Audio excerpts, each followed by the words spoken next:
नमस्कार साथियों, पशु परीक्षक भर्ती की ऑफिशियल आंसर की जारी की जा चुकी है। हज़ारों अभ्यर्थियों के यहाँ पर मैसेज देखने को मिले कि पशु परीक्षक भर्ती की जो ऑफिशियली प्रारंभिक आंसर की जारी हुई है, इसमें काफ़ी ऐसी शिफ्ट बताई जा रही है जिसके अंदर यहाँ पर कुछ प्रश्नों के अंदर विकल्प जो माने हैं बोर्ड ने वो गलत माने हैं। यहाँ पर अभ्यर्थियों ने मैसेज किया और अभ्यर्थियों ने यहाँ पर मुझे व्हाट्सएप के ज़रिए कुछ प्रश्न भी भेजने की कोशिश की कि किस प्रश्न के अंदर बोर्ड ने क्या माना है और इसका उत्तर जो है वो बोर्ड की किताबों के अनुसार क्या होना चाहिए। बिल्कुल साथियों, पशु परीक्षक आंसर की को लेकर आपको बता दूं, सभी पारियों के अंदर विवादित प्रश्न है और आपत्ति किस पर लगा पाएंगे आप, ये हम बताऊंगा यहाँ पर। यानी कि पशु परीक्षक भर्ती के अंदर कुल 6 पारियाँ हुई, 6 पारियों की 6 आंसर की जारी हुई। और यहाँ पर सबसे बड़ी बात आपको बता दूँ, 6 पारियों के अंदर सभी पारियों के अंदर विवादित प्रश्न देखने को मिल रहे हैं। सबसे ज़्यादा विवादित प्रश्न किस पारी के अंदर देखने को मिल रहे हैं और सबसे कम यहाँ पर विवादित प्रश्न किस पारी के अंदर देखने को मिले हैं। विद्यार्थियों के द्वारा जो मैसेज दिए गए हैं उन्हीं के आधार पर आपको बताऊंगा, लेकिन जो विद्यार्थियों के द्वारा मुझे बताया गया कि ये यहाँ पर इस पारी के अंदर आपत्तिजनक प्रश्न है। अब जो विद्यार्थियों के द्वारा मुझे यहाँ पर प्रश्न भेजे गए हैं उन प्रश्नों में से आपको बिल्कुल सटीक प्रश्न आपको मैं बताऊँगा जिस पर आप आपत्ति लगा सकते हैं यदि आप चाहते हैं तो। और उनके अलावा यदि आप किसी अन्य पर आपत्ति लगाते हैं तो बहुत ही कम संभावना है उसमें कुछ परिवर्तन होने या डिलीट होने की। बाकी जो मैं आपको ऑथेंटिक प्रूफ के साथ बताऊंगा कि किस पर आप आपत्ति लगा सकते हैं या नहीं लगा सकते, आपकी मर्जी है। विवादित प्रश्नों का एक तरह से भंडार खुल चुका है। विद्यार्थियों के द्वारा लगभग यहाँ पर 10 नहीं 20 नहीं बल्कि 50 यहाँ पर विवादित प्रश्नों इसके स्क्रीनशॉट मुझे भेजे हैं विद्यार्थियों के द्वारा। तो आपत्ति के नाम पर यदि एक प्रकार से बात करें तो लूट शुरू यहाँ पर हो रखी है। तो सबसे पहले हम बात करेंगे यहाँ पर पारी 1 की। इस वीडियो के माध्यम से केवल मैं यहाँ पर आपको विवादित प्रश्न के बारे में बताने आया हूँ कि आप किन प्रश्नों पर आपत्ति लगाकर यहाँ पर सफलता प्राप्त कर सकते हैं। विवादित प्रश्नों पर यदि आपत्ति लगाई जाती है और यदि उनका सही उत्तर हो जाता है तो उन अभ्यर्थियों को फ़ायदा होगा जो यहाँ पर बिल्कुल कम पॉइंटों से सिलेक्शन की रेस से बाहर होंगे, क्योंकि यहाँ पर जो सिलेक्शन की रेस से पॉइंटों से बाहर होते हैं उन्हें जाकर आप पूछना कि विवादित प्रश्नों का, आपत्तिजनक प्रश्नों का जो डिलीट होने लायक थे लेकिन डिलीट नहीं हुए और जो यहाँ पर जिनका आंसर चेंज होना था वह नहीं हुआ जिसके कारण से आज उनका सिलेक्शन नहीं हुआ है, पॉइंटों से रह चुके हैं कई अभ्यर्थी, उन्हें जाकर पूछो विवादित प्रश्नों और आपत्तिजनक प्रश्नों से क्या होता है। इसलिए सभी स्टूडेंट्स से यही कहूँगा कि आपको यदि उस प्रश्न पर आपत्ति है तो ही आप आपत्ति लगाए, अन्यथा किसी के कहने या बहकावे में आकर आपत्ति दर्ज नहीं कराए। और क्वेश्चन किस पर आप आपत्ति लगाकर यहाँ पर सफलता प्राप्त कर सकते हैं उन प्रश्नों की बात करूँगा। अभ्यर्थियों के द्वारा कई प्रश्न भेजे गए हैं लेकिन उनमें भी मैं आपको बताऊँगा कि इस प्रश्न पर आप आपत्ति लगा सकते हैं। यहाँ पर सबसे फर्स्ट पारी की बात करें, 1 दिसंबर की जो फर्स्ट पारी थी उसका पेपर की यदि बात करें तो यहाँ पर अभ्यर्थियों के द्वारा भेजा गया ये पेपर जो मैं आपको बताऊँगा वो 1 दिसंबर की फर्स्ट पारी का है। इसके अंदर अभ्यर्थियों के द्वारा एक प्रश्न भेजा गया, यहाँ पर कुक्कुट पक्षी को पिंजरे या जाली सिस्टम में पालने के लाभ है। ये यहाँ पर इसका बोर्ड ने उत्तर माना है केवल ए, बी और सी, यानी कि ऑप्शन ए इसको यहाँ पर सही माना है, केवल ए, बी और सी। और ये यहाँ पर अभ्यर्थियों ने भेजा है। तो क्या सच में इस पर आपत्ति लगाई जा सकती है या नहीं लगाई जा सकती, कमेंट में ज़रूर बताइएगा। मैं यहाँ पर कुछ नहीं बताऊँगा, जो मुझे लगेगा कि इस पर आपत्ति लगा सकते हैं आप तो मैं उनमें बता दूँगा। बाकी यहाँ पर पहले आपको जो अभ्यर्थियों ने भेजे हैं आपत्तिजनक प्रश्न वो मैं आपको बताऊंगा कि कौन कौन से प्रश्न अभ्यर्थियों ने भेजे हैं और लास्ट में मैं आपको यह बताऊंगा कि किस पर आप आपत्ति लगाकर सफलता प्राप्त कर सकते हैं। यहाँ पर अगला प्रश्न, यहाँ पर एक प्रश्न भेजा है 71, क्वेश्चन संख्या 71, जिसमें कौन सी योजना बेरोजगार युवाओं को रोजगार उन्मुखी कौशल प्रशिक्षण प्रदान करके रोजगार का अवसर प्रदान करती है। विभाग ने विकल्प बी सही माना है, रोजगार आधारित जन कौशल विकास कार्यक्रम। इसको लेकर भी अभ्यर्थियों ने मैसेज किया है। अब इसका उत्तर सही क्या होगा ये मुझे मालूम नहीं है, लेकिन लास्ट तक बने रहना, आपको मैं बताऊंगा इन प्रश्नों में से ही छांट कर कि किन प्रश्नों पर आप आपत्ति लगाए। यहाँ पर क्वेश्चन संख्या 81 मैं बात कर रहा हूँ 1 दिसंबर की फर्स्ट शिफ्ट की, जिसमें क्वेश्चन संख्या 81, जिसमें यहाँ पर अधिकांश निम्नलिखित में से कौन सी संरचना तालाब का छोटा रूप है जो अधिकतम पश्चिमी राजस्थान में पाई जाती है। देखो यहाँ पर निम्नलिखित में से सर्वाधिक उपयुक्त विकल्प चुनना था आपको और यहाँ पर पूछा है पश्चिमी राजस्थान में अधिकांशतः वह कौन सी संरचना है जो तालाब का छोटा रूप है, ये यहाँ पर बताना था। तो इसका विभाग ने बी ऑप्शन नाडी सही माना है। और यहाँ पर इस प्रश्न के अंदर यदि आप आपत्ति लगाते हैं तो आपको यहाँ पर फ़ायदा होने जा रहा है, क्योंकि इसका जो उत्तर सही होगा वो यहाँ पर सी ऑप्शन सही होगा। आपको प्रूफ के साथ बताऊँगा लास्ट में, अभी कुछ नहीं बताऊँगा। आगे बात करें, एक अभ्यर्थियों के द्वारा भेजा गया वह काव्य कृति जो किसी राजवंश या व्यक्ति की महान उपलब्धियों का वर्णन करती है और कहलाती है। यहाँ पर देख सकते हैं। आगे क्वेश्चन संख्या 104, जिसमें राजस्थान में किसे बहादुरी, आत्मसम्मान और बलिदान के प्रतीक के रूप में याद किया जाता है, तो अमर सिंह, यह सही माना है विभाग ने। आगे यहाँ पर बात करें तो आगे यहाँ पर 139, पशुओं में सेलुलोज का पाचन होता है, ऑप्शन बी रुमेन में, यह विभाग ने माना है। और 145 यहाँ पर ऑप्शन जो आपका जल शक्ति मंत्रालय ने जल शक्ति अभियान की शुरुआत वर्षा को पकड़ो जहाँ यह गिरे जब यह गिरे थीम के साथ की है, इसमें ऑप्शन डी को सही माना है, यानी कि ये जो आपका ऑप्शन डी है A B C D और E, ये विकल्प इसमें सही माना है विभाग ने। यह अभ्यर्थियों के द्वारा भेजे गए प्रश्न है जो यहाँ पर उन्हें आपत्तिजनक लग रहे हैं। बाकी मुझे कौन से आपत्तिजनक प्रश्न लग रहे हैं वो आपको मैं लास्ट में बताऊंगा। भारत के परमाणु ऊर्जा संयंत्रों में से राजस्थान में स्थित संयंत्रों में निम्न में से किस प्रकार का परमाणु रिएक्टर है, तो ऑप्शन ए विभाग ने सही माना है। यानी कि 1 दिसंबर की फर्स्ट शिफ्ट के अंदर यदि बात करें तो 9 प्रश्न ऐसे अभ्यर्थियों के द्वारा भेजे गए जो उन्हें आपत्तिजनक लग रहे हैं। अब इनमें से मैं आपको बताऊंगा कि किस पर आप आपत्ति लगाएं 9 प्रश्न में से। तो आपको बता दूं 9 प्रश्न में से यदि आपको आपत्ति लगानी है तो मेरे अकॉर्डिंग यदि आप आपत्ति दर्ज करवाते हैं तो आपको निश्चित रूप से फ़ायदा देखने को मिल सकता है।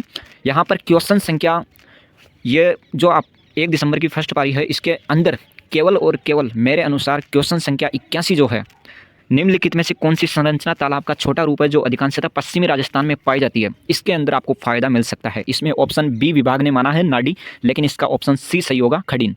आपको प्रूफ के साथ बता रहा हूँ, 1 मिनट रुकिएगा यहाँ पर थोड़ा सा। ये यहाँ पर देखिए, इसमें विभाग ने प्रश्न सही माना है बी नाडी को और इसका सही उत्तर सी होगा। आपको प्रूफ के साथ बता देता हूँ। ये पुस्तक है राजस्थान का भूगोल, डॉक्टर हरिमोहन सक्सेना के द्वारा है। यहाँ पर देख सकते हैं राजस्थान हिंदी ग्रंथ अकादमी की यह पुस्तक है, मानव संसाधन विकास मंत्रालय। ऑथेंटिक प्रूफ के साथ आपको बता रहा हूँ। इसमें यहाँ पर नाडी ऑप्शन सही माना है विभाग ने, लेकिन आप यहाँ पर देखेंगे खडीन के बारे में, ये जानकारी इसी पुस्तक के अंदर है। खडीन में लिखा गया है कि खडीन एक उत्तम विधि है जो शुष्क, लास्ट वाली लाइन देखो, खडीन एक उत्तम विधि है जो शुष्क एवं अर्धशुष्क क्षेत्रों में सफल होते हैं। यहाँ पर देखिए, ये जो आपको दिखाई दे रहा है, ये देखिए यहाँ पर खडीन एक उत्तम विधि है जो शुष्क और अर्धशुष्क क्षेत्रों में सफल होते हैं। इसके अलावा खडीन जल संरक्षण की परंपरागत विधि है जो तकनीकी दृष्टि से भी उत्तम है। ये यहाँ पर इसकी दृष्टि से उत्तर हो जाएगा खडीन। तो ऑथेंटिक बुक है बिल्कुल, यहाँ पर आपको कोई भी घबराने की ज़रूरत नहीं है। इसका बिल्कुल सही आंसर सी होगा, लेकिन विभाग ने बी माना है और चेंज करना पड़ेगा विभाग को। तो हम यहाँ पर जो भी अभ्यर्थियों के द्वारा मुझे मैसेज देखने को मिले हैं कि इस पारी के अंदर यह आपत्तिजनक प्रश्न है, उनको मैं आपको टेलीग्राम चैनल पर भेज दूंगा, क्योंकि वीडियो ज़्यादा लंबा हो जाता है। इस कारण मैं आपको केवल वही बात बताने जा रहा हूं जो यहाँ पर डिलीट नहीं, जो सच में आपत्ति आप दर्ज करवा के उसमें सफलता प्राप्त कर सकते हैं। जो हकीकत में आपत्तिजनक लायक प्रश्न है उनकी बात कर रहा हूँ मैं। तो यहाँ पर एक प्रश्न है, कुक्कुट उद्योग में कौन सा टीका पहले दिया जाता है, निम्नलिखित विकल्पों में से सर्वाधिक उपयुक्त उत्तर चुनें। यहाँ पर विभाग ने आपत्ति लगाने वाले प्रश्न प्रूफ के साथ है, बोर्ड ने उत्तर माना है डी और इसका सही उत्तर होगा सी रानीखेत रोग का टीका, जबकि बोर्ड ने माना है मारेक रोग का टीका। प्रूफ देख लीजिए आप, ये यहाँ पर पुस्तक आपको दिखाई दे रही होगी कक्षा 11 की कृषि विज्ञान।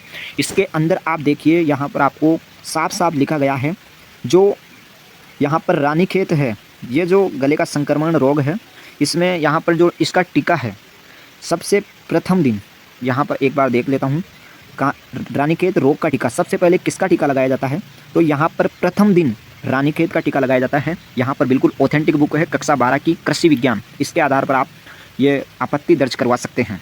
वही आगे बात करें, मनुष्य में कितने प्रकार के दांत होते हैं। मनुष्य में यहाँ पर पूछा कितने प्रकार के दांत होते हैं, तो विभाग ने यहाँ पर बोर्ड ने ए ऑप्शन को सही माना है, जबकि इसका सही उत्तर सी होगा। मतलब बोर्ड ने यहाँ पर दांत के 2 प्रकार बताए हैं, जबकि इसका जो सही आंसर होगा वो 4 प्रकार होगा। यहाँ पर प्रूफ के साथ आप देखिए, NCERT की क्लास 7वीं की बुक का चैप्टर नंबर 2 है प्राणियों में पोषण। यहाँ पर आप देखिए डायग्राम के माध्यम से बताया गया है कि मनुष्य के अंदर, यहाँ पर मनुष्य के अंदर पूछ रहा है कि कितने प्रकार के दांत होते हैं। अब विभाग ने पता नहीं किस आधार पर 2 प्रकार के बताए हैं, हो सकता है यहाँ पर स्थायी अस्थायी इस प्रकार से बता दिया होगा, लेकिन वहाँ पर मनुष्य में पूछा है तो मनुष्य में कितने प्रकार के दांत होते हैं। यहाँ पर NCERT क्लास 7वीं की यहाँ पर बिल्कुल बाकायदा यहाँ पर डायग्राम के माध्यम से बताया गया है 4 प्रकार के दांत होते हैं, चवर्णक, अग्रचवर्णक और रदनक और कृतनक, ये 4 प्रकार के दांत होते हैं। तो इस पर यहाँ पर विभाग अपना जो आंसर है वो चेंज कर सकता है, इस पर आप आपत्ति लगा सकते हैं। तो 2 प्रश्न मैंने बता दिए हैं, पहला प्रश्न यह है, इस पर आप आपत्ति लगा सकते हैं। दूसरा प्रश्न यह है जिसका भी प्रूफ मैंने आपको बता दिया है, और तीसरा प्रश्न तीसरा प्रश्न यहाँ पर देखेंगे, कौन सी तालाब, वो तो ये खडीन आपको मैंने बता दिया है, और पूर्व राजस्थान का भूगोल डॉक्टर हरिमोहन सक्सेना की पुस्तक में आपको मिल जाएगा। स्रोत विभाग ने बी माना है, इसका उत्तर सी होगा, खडीन। यहाँ पर आगे बात करें तो इस प्रश्न को आप मान सकते हैं, राजस्थान 2011 की जनगणना के अनुसार लिंगानुपात कितना था? 926, 921, 914, 877 यह पूछा है यहाँ पर। तो विभाग ने क्या माना है? विभाग ने इसका उत्तर ऑप्शन ए 926 माना है, जबकि इसका जो आरबीएससी की क्लास 8वीं की किताब में यदि हम इसका उत्तर देखते हैं तो 928 माना गया है। यहाँ पर राजस्थान का लिंगानुपात 2011 की जनगणना के अनुसार ऑफिशियली यहाँ पर प्रूफ आपके सामने प्रस्तुत कर रहा हूँ, इसका 928 उत्तर होगा। लेकिन यहाँ पर ऑप्शन में 928 कहीं पर भी नहीं है, तो 100% ये क्वेश्चन आपका डिलीट होगा। फाइनल आंसर की जब जारी होगी तो उसके अंदर ये प्रश्न डिलीट होगा 100%। आगे बात करें यहाँ पर, अगला क्वेश्चन यहाँ पर जो मुझे लग रहा है आपत्तिजनक, आप लगा सकते हैं इस पर।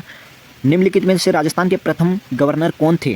निम्नलिखित में से राजस्थान के प्रथम गवर्नर कौन थे, ये यहाँ पर पूछा है, और इसका विभाग ने उत्तर माना है राज प्रमुख सवाई श्री मान सिंह। बी ऑप्शन को सही माना है, जबकि इसका ऑप्शन जो ए है श्री गुरुमुख निहाल सिंह, ये सही होगा। और आप यहाँ पर ऑथेंटिक प्रूफ के साथ आप देख सकते हैं, यहाँ पर ऑथेंटिक प्रूफ के साथ आपको बता रहा हूँ।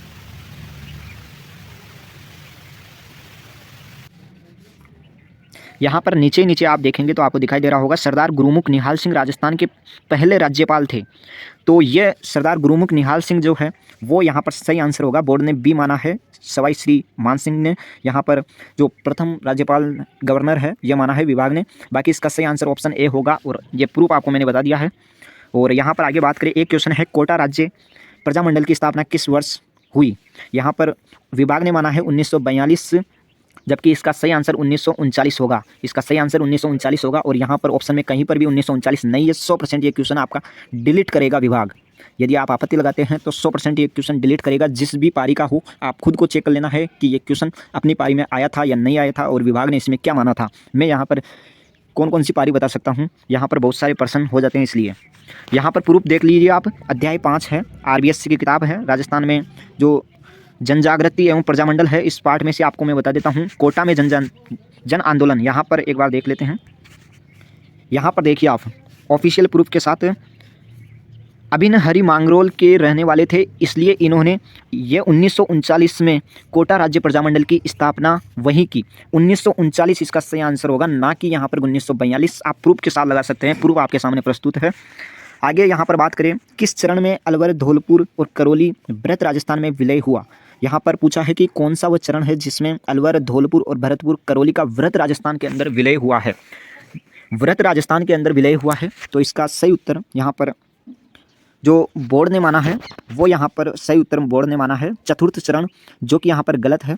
इसका सही आंसर पंचम होना चाहिए, यानी कि 5वां चरण। चतुर्थ चरण में तो जयपुर, जोधपुर, बीकानेर, जैसलमेर को शामिल किया गया था, जबकि यहाँ पर 5वें चरण के अंदर जो व्रत राजस्थान था, चतुर्थ चरण जो था व्रत राजस्थान और यहाँ पर अलवर, धौलपुर, भरतपुर यानी कि मत्स्य संघ को और व्रत राजस्थान को 5वें चरण में मिलाया गया था और संयुक्त व्रत राजस्थान नाम दिया गया था। यहाँ पर ऑफिशियली आप देख सकते हैं, आरबीएससी की बुक है और यहाँ पर साफ साफ लिखा गया है पंचम चरण संयुक्त व्रत राजस्थान, जिसमें आप अगर गौर से देखेंगे तो व्रत राजस्थान से मत्स्य संघ जुड़ा। ये यहाँ पर आप देखिए, व्रत राजस्थान से मत्स्य संघ जुड़ा, पंचम चरण, इसका सही आंसर पंचम होगा। ये शायद 1 दिसंबर की सेकंड पारी का क्वेश्चन था, जो कि यहाँ पर आप देख सकते हैं। इसका ऑफिशियली प्रूफ के साथ आपको बता रहा हूँ। आगे बात करें, भारतीय मूल की सर्वाधिक दूध देने वाली जो गाय की नस्ल है वो कौन सी है? यहाँ पर भारतीय मूल की पूछा है, ना कि यहाँ पर कोई अन्य। भारतीय मूल की सर्वाधिक दूध देने वाली गाय की नस्ल कौन सी है? तो इसका विभाग ने जो सही माना है वो यहाँ पर बोर्ड ने उत्तर माना है बी, यानी कि जो सिंधी है वो बोर्ड ने सही माना है, जबकि इसका जो सही आंसर होगा वो यहाँ पर हरियाणा होगा। सी ऑप्शन इसका सही आंसर होगा, हरियाणा। तो आप इस पर आपत्ति लगा सकते हैं। तो ये जो मैंने लास्ट में प्रश्न जो भी बताए हैं इस पीडीएफ के अंदर, ये आपत्ति वाले प्रश्न है जिनका 100% आंसर चेंज होगा या फिर जो डिलीट होंगे वो मैंने आपको बता दिया। इसका सही आंसर यहाँ पर सी ऑप्शन होगा। आप ऑफिशियली प्रूफ के साथ देख सकते हैं। इस नस्ल का मूल स्थान हरियाणा क्षेत्र है। इस नस्ल का मूल स्थान हरियाणा क्षेत्र है। ये यहाँ पर देख सकते हैं मूल स्थान, यानी कि ये जो हरियाणा नस्ल है ये भारतीय मूल की है। तो यहाँ पर भारतीय मूल की यदि बात करें सर्वाधिक दूध देने वाली गाय, तो हरियाणा इसका सही आंसर हो जाएगा। बाकी यहाँ पर आपको साहिवाल भी हो सकता है, लेकिन सिंधी यहाँ पर नहीं होगा, साहिवाल हो सकता है इसका सही आंसर। बाकी विभाग ने किस दृष्टि से पूछा है ये क्वेश्चन ये मालूम नहीं है, लेकिन यहाँ पर यदि माध्यमिक शिक्षा बोर्ड राजस्थान अजमेर आरबीएससी के अनुसार यदि देखें तो हरियाणा इसका सही आंसर होगा। आगे बात करें यहाँ पर इनमें से किस प्रजाति के दूध में लैक्टोज की सबसे कम प्रतिशत या मात्रा होती है, तो इसमें विभाग ने बकरी माना है। जबकि आरबीएससी की यदि किताब की बात करें कक्षा 12 के अंदर यहाँ पर दुग्ध रसायन एक पार्ट है, जिसके अंदर यहाँ पर देखें तो ऊँट यानी कि सी, या फिर हम बात करें ऊँटनी, ये इसका सही आंसर होगा। तो सी ऑप्शन इसका सही आंसर होगा और इसके अंदर आंसर चेंज होगा 100%। यहाँ पर आप देख सकते हैं, आपको ऑफिशियली प्रूफ के साथ है दुग्ध रसायन कक्षा यहाँ पर 12 का चैप्टर है, कक्षा 12 आरबीएससी की बुक है, जिसके अंदर यहाँ पर बात करें ऊँटनी की, तो ऊँटनी के अंदर यहाँ पर प्रश्न क्या था, यहाँ पर लैक्टोज की सबसे कम मात्रा प्रतिशतता होती है। तो यहाँ पर सबसे कम लैक्टोज की जो प्रतिशतता मात्रा होती है वो ऊँटनी के अंदर होती है। ऊँटनी के अंदर सबसे कम लैक्टोज की जो मात्रा है वो होती है। यहाँ पर आप देख लीजिए, सबसे कम यहाँ पर ऊँटनी के अंदर ही है लैक्टोज की मात्रा। वही आगे बात करें, यहाँ पर एक प्रश्न था यहाँ पर 2023 में राजस्थानी खिलाड़ी दिव्यकृति सिंह राठौड़ अर्जुन पुरस्कार किस खेल के लिए दिया गया, ये प्रश्न था। और विभाग ने यहाँ पर क्या माना था, विभाग ने माना था यहाँ पर, एक मिनट पीडीएफ ऊपर कर लेता हूँ, विभाग ने माना था बी यानी कि घुड़सवारी इसका सही ऑप्शन माना था विभाग ने, जबकि इसका सही आंसर होगा यहाँ पर घुड़सवारी ड्रेसेज, इसका ये सही आंसर होगा घुड़सवारी ड्रेसेज। यहाँ पर प्रूफ के साथ आप देख सकते हैं, ऑफिशियली वेबसाइट से लिया गया है। यहाँ पर देख सकते हैं आप, राष्ट्रपति द्रौपदी मुर्मू ने आज राष्ट्रीय खेल पुरस्कार 2023 प्रदान किए। दिव्यकृति सिंह ने राजस्थान का सम्मान बढ़ाया। और यहाँ पर राष्ट्रपति द्रौपदी मुर्मू ने घुड़सवारी ड्रेसेज में, ऑफिशियली प्रूफ के साथ आपको बता रहा हूँ, इसका सही आंसर घुड़सवारी ड्रेसेज होगा। और बोर्ड आंसर चेंज करना पड़ेगा बोर्ड को यदि आप आपत्ति लगाते हैं। तो ये प्रश्न थे और एक प्रश्न और बाकी है जिस पर आप आपत्ति लगा सकते हैं। राजस्थान का भीलवाड़ा शहर किसके लिए जाना जाता है, ऑप्शंस यहाँ पर डी माना है विभाग ने सीसा एवं जिंक उत्पादन, ये यहाँ पर माना है। जबकि इसका जो सही आंसर होगा वो वस्त्र और करघो शहर, वस्त्र और करघो का शहर, ये बिल्कुल सही आंसर होगा, सी ऑप्शन इसका बिल्कुल सही होगा। तो जो यहाँ पर चेंज हो सकते हैं जिन पारियों के अंदर, अब किस पारी के अंदर है यह आप पता कर लेना, क्योंकि यहाँ पर आपने एग्जाम दिया है किस पारी के अंदर ये प्रश्न है, मैंने वही प्रश्न आपको बताए हैं जिस पर आप आपत्ति लगा सकते हैं। ये जो आपत्ति लगाने लायक प्रश्न है वो आप देख सकते हैं, राजस्थान का भीलवाड़ा शहर किस लिए जाना जाता है, और 2023 में राजस्थानी खिलाड़ी दिव्यकृति सिंह राठौड़ को अर्जुन पुरस्कार किस खेल के लिए दिया गया, और यहाँ पर लैक्टोज की सबसे कम मात्रा दूध के अंदर किस प्रजाति के अंदर होती है। वही भारतीय मूल की सर्वाधिक दूध देने वाली गाय की नस्ल कौन सी है, अलवर, भरतपुर, धौलपुर, करौली का व्रत राजस्थान में विलय कब किया गया, कोटा राज्य प्रजामंडल की स्थापना कब हुई, राजस्थान के प्रथम गवर्नर कौन थे, 2011 की जनगणना के अनुसार राजस्थान का लिंगानुपात, और पश्चिमी राजस्थान में तालाब का छोटा रूप, मनुष्य में कितने प्रकार के दांत, कुक्कुट उद्योग में कौन सा टीका पहले दिया जाता है। तो ये प्रश्न थे जिन पर आप आपत्ति लगा सकते हैं और यहाँ पर वास्तविकता में आपको यहाँ पर कुछ लाभ दिखता हुआ नजर आएगा यदि आप इन प्रश्नों पर आपत्ति लगा देते हैं। बाकी इनके अलावा यदि आप आपत्ति लगाते हैं तो बहुत ही कम संभावना होगी कि आपका यहाँ पर सही हो जाए। बाकी ये जो आप आपत्ति लगाएंगे तो आपको निश्चित रूप से इनमें सफलता मिलेगी। तो ये थे यहाँ पर आपत्ति वाले प्रश्नों को लेकर। सबसे यहाँ पर बात करें, सबसे ज़्यादा आपत्ति वाले प्रश्न की यदि बात करें तो सबसे ज़्यादा अभ्यर्थियों के जो मुझे देखने को मिले सवाल, 1 दिसंबर की जो सेकंड पारी थी, इसके अंदर सबसे ज़्यादा आपत्तिजनक प्रश्न देखने के मिल रहे हैं अभ्यर्थियों के द्वारा भेजे गए मैसेजों के आधार पर। बाकी जो मैंने यहाँ पर बताया है, यदि उन प्रश्नों पर आपत्ति लगा सकते हैं तो निश्चित रूप से आपको निश्चित सफलता मिलेगी। धन्यवाद, मिलते हैं नेक्स्ट वीडियो में, तब तक के लिए जय हिंद, जय भारत।